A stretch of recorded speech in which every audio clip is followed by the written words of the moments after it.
Hello! This bank holiday I've been doing a bit of spray painting. Not spray painting with the old rattle cans, but using this bad boy. At the moment, as of, this is 2019, this is the cheapest airless paint sprayer you can buy. When my friend bought this, it was £179. It's now down to £149. I think that makes it less than half what the price of the next various model is for the competition. So this is the Ozito ASG 7000U Airless Paint Sprayer. I'll just read the stats off the side. IP20, which I think means like don't get it wet and it's not made for dust or anything like that. Working pressure 200 bar, that's this many psi. 700 watts, 220, 240 volts, blah blah blah blah blah blah. So Ozito, from what I can see, is on either the Australian or New Zealand, anyway, from over there in that part of the world. They got bought over by Einhell, a big German company that makes tools and whatnot. They got bought over at some point, so when I emailed them about something, it was an email that came back from Einhell and I was confused, and then I read up on it and found out it's actually owned by a German company now. Like I say, this is the cheapest airless sprayer you can buy, because we had two shipping containers to paint, like all the sides and the roofs, and there was no way I was doing it with a roller, no way at all, because you know it's a shipping container, the sides aren't flat, they're ridged, kind of like the inside of the workshop. There's ups, downs and edges. If you were to roller that, you'd have to roller a front edge, two side ridges, and then a base. There's no way to roll that. So for the measly price of £179, you could buy this airless sprayer and blow the paint on basically as fast as you can go. I do have a clip of me painting, and I think I'll try and edit it so it shows the actual time taken to paint. I want to say a 30-foot container, 30 foot.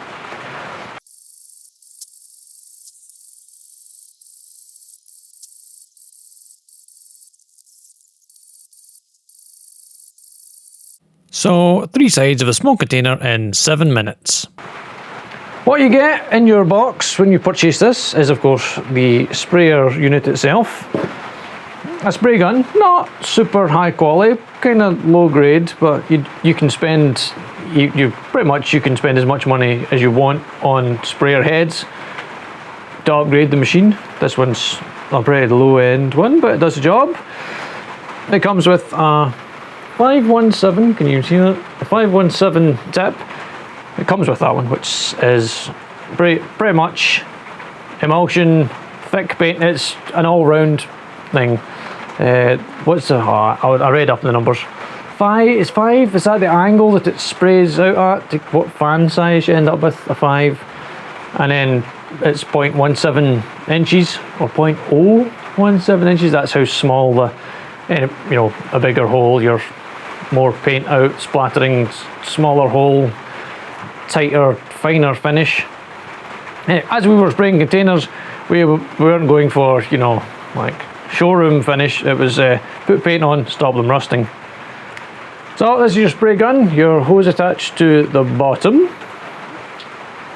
and inside of your spray gun comes with, they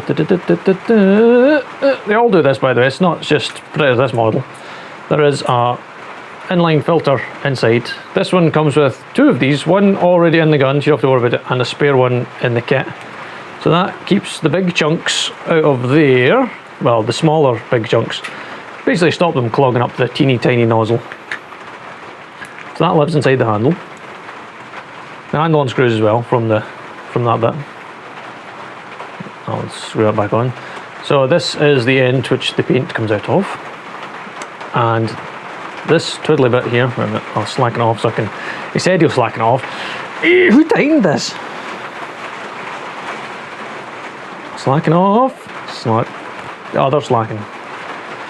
You can buy new nozzles for this. You just take the nozzle out and you can pick a different size, shape, whatever, depending on what it is you're spraying. You just put a new one in the hole.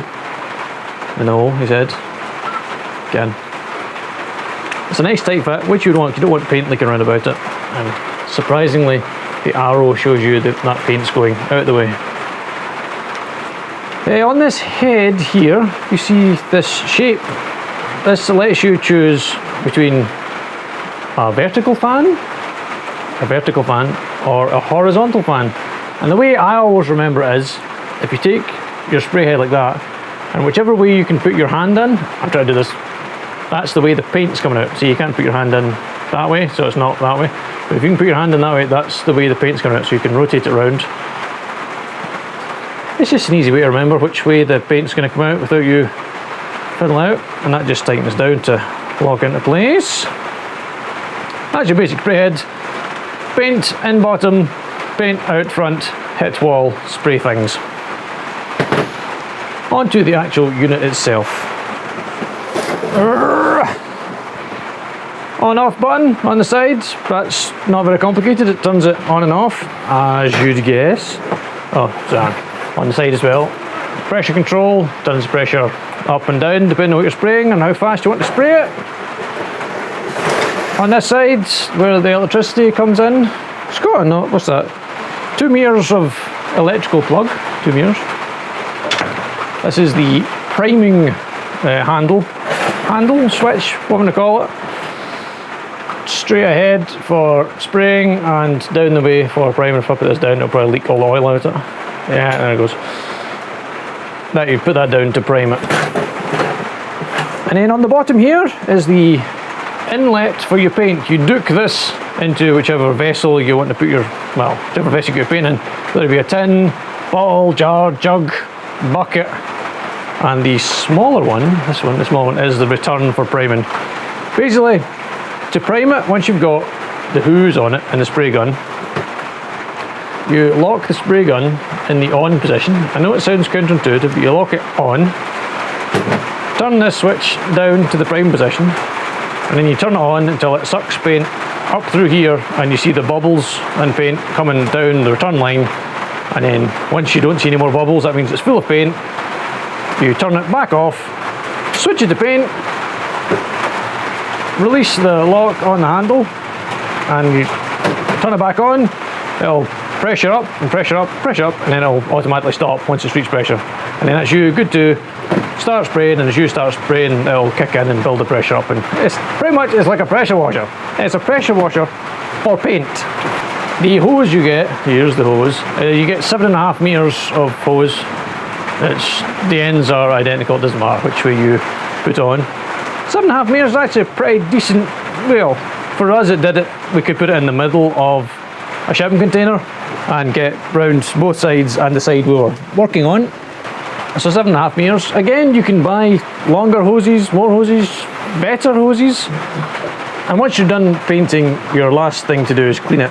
If you've used a solvent-based paint like we did, ours was white spirit based, you basically just, well, dip this in white spirit and run it until there's white spirit coming out the spray gun, and then lock the spray gun on, well, turn it off, lock the spray gun on, set it to prime, turn it back on, let it run the white spirit all the way through itself, then turn it off, and that's that. It's cleaned.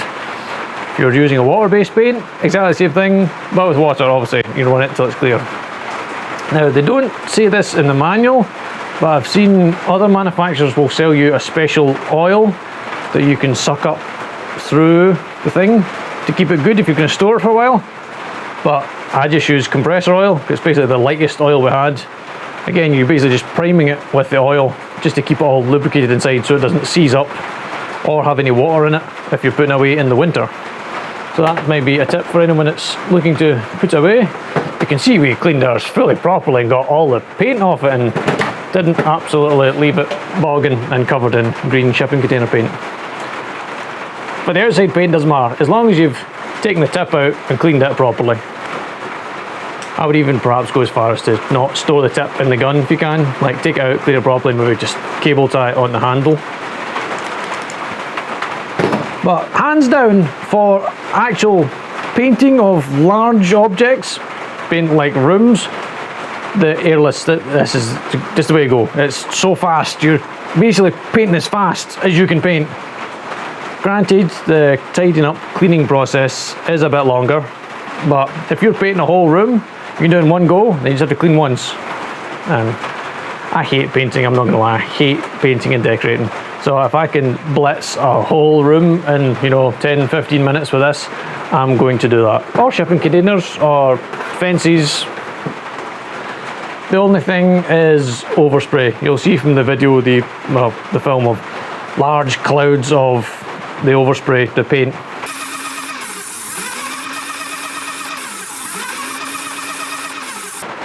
But as long as you're doing it on a warm enough day that the paint will dry in the air before it lands on anything, it's basically just dust landing on things, so you just wash it off afterwards. But you don't want like anything nearby that you don't want the same colour as what it is you're painting. So I have to say, I was thoroughly impressed with the little unit. Oh, no, wait, that's classic. It is loud as fuck. I think it does say somewhere in the manual 108 decibels, and it is every one of those decibels. I had my ear protection on the whole time, because it is, if you're standing next to it, it is loud, it's deafening loud. It's, well, like 108, what's that, like a jet engine or something? It is not quiet in the slightest. I'm sure it's also got a little carry handle. It's not very heavy. It's not, it's what is it, 7 kilograms? Something ridiculous. It's not heavy in the slightest. It's basically a small pressure washer for paint. And it does not a bad job. But again, surface finish is entirely in your preparation. If your surface is shite to begin with, your finish is going to be shite. That's not its fault. So, I highly recommend one of these little units if you're doing any painting of sorts. And really, for the price, if we only use it a couple of times and it fucks up, it does have a when you want it. I would just fucking fire it in the bin and buy another one. Now, of course, I would open it up, but it's not actually not working yet, and I've still got things to paint with it before I take it to bits. But at some point, I will take it to bits, don't worry. That's absolutely a thing that's going to happen. Thanks for watching, guys.